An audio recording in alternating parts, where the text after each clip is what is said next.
Well, now the Hindu reports that the DMK leader M. Karunanidhi said Tamils across the world expected India to demand a fair inquiry into the human rights violations and war crimes in Sri Lanka as demanded by the UK Prime Minister David Cameron, but it had failed to show any concern for the Tamils. Yes, that's right. The report quotes the DMK leader as saying that Cameron had secured a permanent place in the hearts of Tamils in Sri Lanka, Tamils living in other countries and Tamils in Tamil Nadu.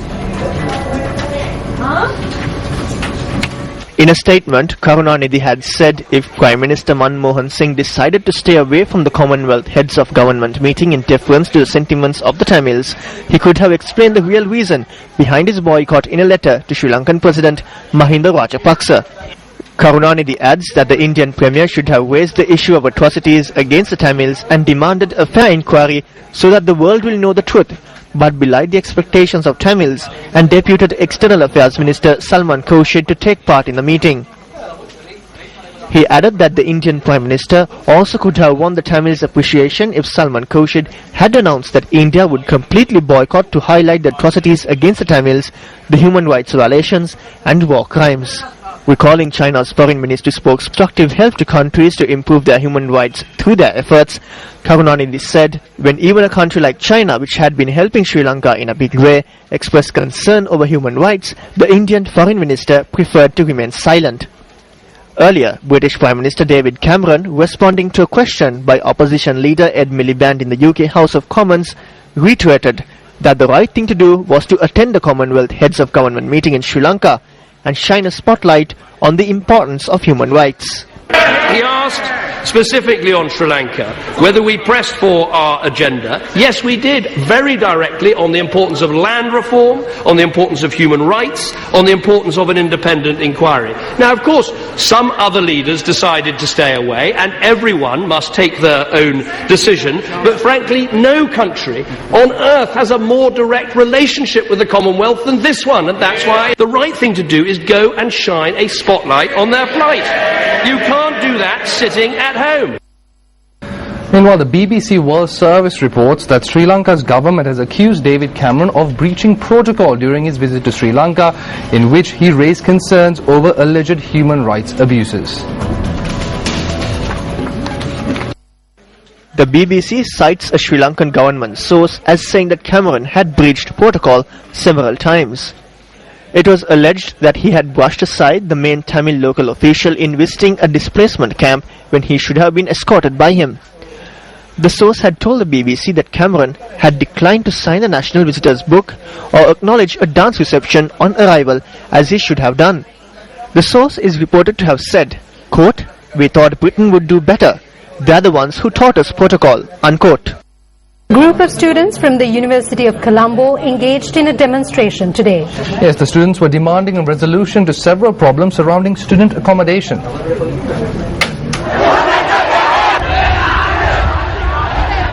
The protest march commenced this morning opposite the Colombo University.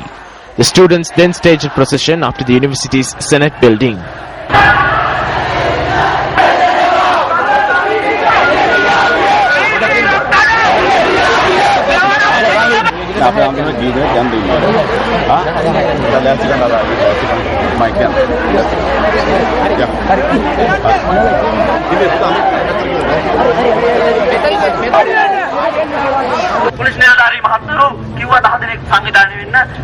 The police officers have asked us to send 10 people.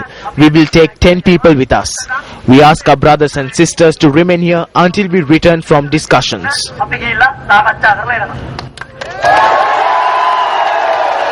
10 students were granted the opportunity to enter the University Senate building and hold talks with university authorities.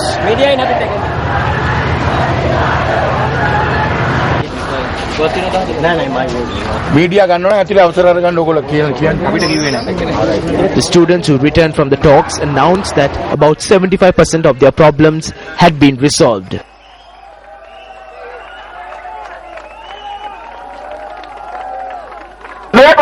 We were not deceived by promises.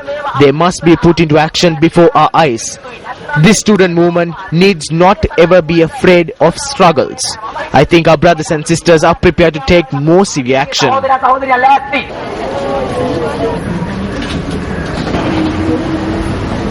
Well, now our sister radio station Shakti FM celebrated their 15th anniversary today.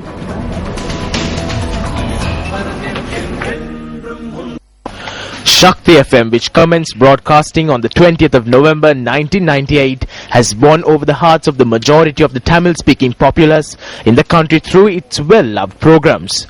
Various events were organized in separate parts of the island today to celebrate Shakti FM's 15th anniversary. Birthday, dear Shakti FM. Happy birthday to you. 15 selected schools were renovated parallel to Shakti FM's 15th anniversary. Schools from several areas including Jaffna, Kilinochi, Mulatevi, Mana, Badulla and Gaul were selected for the renovation program. Now, registrations for the Global Startup Lab Sri Lanka Challenge that is being conducted by the Massachusetts Institute of Technology together with SLASCOM has commenced. Speaking to News First, Ramesh Irugal Bandara, Secretary General of SLASCOM, Ruindu Piris, emphasized on the need for young entrepreneurs to enter the spotlight. MIT Global Startup Labs is a 10-year-old program started at MIT. It began as the Africa Innovation Technology Initiative, generally morphed into entrepreneurship, and then we started programs in Colombia, Mexico, Philippines, Sri Lanka, India, and so it truly became global. Sri Lanka has been our most successful program yet. We work with a lot of social barriers sometimes. I think there's a huge fear of failure in Sri Lanka that prevents a lot of us from taking our ideas to action. What we're trying to do from an industry perspective again is for those students who have this vision and the idea but feel held back because of potentially not being able to kind of pursue a career as a result of trying to do a startup, we're saying, hey, if you're part of the program, we will work with the industry. Any of the company that you would have otherwise gone and applied to get a job, we will ensure that you get an interview with them. As an individual, you need to take a chance. You need to go make it happen. And the industry will back you up to make sure that you get the right opportunity after that. Now, for more details on the Global Startup Labs initiative, simply log on to www.newsfirst.lk. The final rites were observed today for the police constable Valigamalian Arachi and his wife, who were brutally murdered at their home on the 17th of this month. Yes, 8 police teams were deployed to conduct investigations and apprehend the suspects in this homicide, but the suspects remain at large. The final rites for the murdered police constable and his wife were observed today at the family burial grounds in Ulalla, Kamarapitia. The murdered constable was attached to the anti-vice squad of the Mathura Police Division. The couple is survived by their 2 children, aged 2 and 6.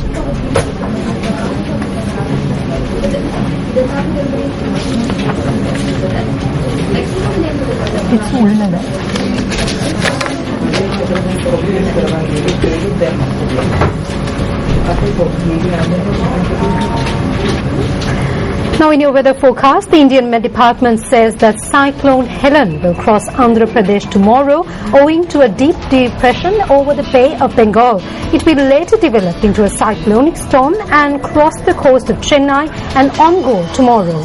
However, the Sri Lankan Met Department added that the cyclone will have no effect on the weather in Sri Lanka in any way, as the cyclone will be travelling away from the island. They also noted that it is currently at a distance of 700 kilometers from the island. And with that, that's a wrap for today's edition of News First News. I'm Madhushka Balasuriya. I'm Minoshi Ratnasekara, and let's have a look at tomorrow's weather forecast.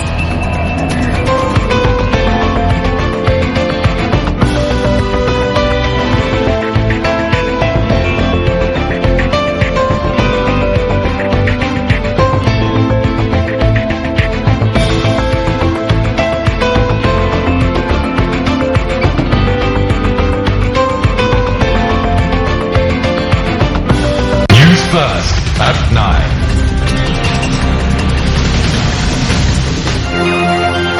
Hotline 0114-896-896. www.newsfirst.lk.